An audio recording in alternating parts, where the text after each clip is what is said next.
Hey everyone, it's Alan Fater here, bringing you more secrets to success and tips for your own personal and professional mastery. Today I want to talk about how we often trick ourselves out of achieving the things that we really want to achieve. And also how we use the same little trick that often keeps other people in their problems when we're actually trying to help them. So the trick is this, the secret is the fact that we don't do don'ts. Your brain is so fantastic that in order to negate something, to get rid of it, you have to think of it first. So here's the example. If I said to you, don't think of an iceberg with some penguins on it, I said don't. Do you see? Because in that 1 second, even though I said don't think about it, you would have had inside your head a full sensory representation of what that iceberg was like.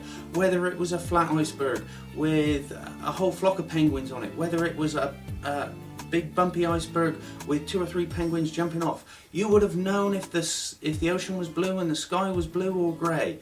You would have known in that 1 second exactly what that iceberg was like, even though I said don't do it. So how we trick ourselves in daily life is we tell ourselves not to do stuff. We tell ourselves, I'm not going to do that. So some easy examples would be smokers. They tell themselves when they're trying to stop smoking I'm not going to smoke. No, I don't want a cigarette. I'm not going to have a cigarette. No, I'm not going to smoke. Now, of course, what's on their mind? Same with people who want to change their eating habits. They may tell themselves, I'm not going to have another glass of wine. No more beer for me. Okay, no, I'm not going to have dessert. I'm going to stay away from dessert. Because in telling themselves what they don't want, they're actually putting those thoughts in their head. And then this will become a self-fulfilling prophecy. Instead, they should be telling themselves what they do want. So smokers should be saying, I just want to relax, I want to chill out, I want time for myself. Whatever the reason is, whatever the goal is that they want to do. It could be for people who want to change their eating habits that they tell themselves, I want to be slim, fit and healthy. Because this will then become a self-fulfilling prophecy because people's minds will start to look for the very strategies that will help them achieve that. In a work context, if you have an important interview with a boss or a manager and you're telling yourself before you go into the office that, I don't want to stumble over my words, I don't want to forget everything, I don't want to get things wrong, then again, this is exactly what's going to go on. You should be telling yourself, hey, I want to speak clearly and articulately. I want to be able to look him in the eye and smile as I speak. I want to remember everything I have to say.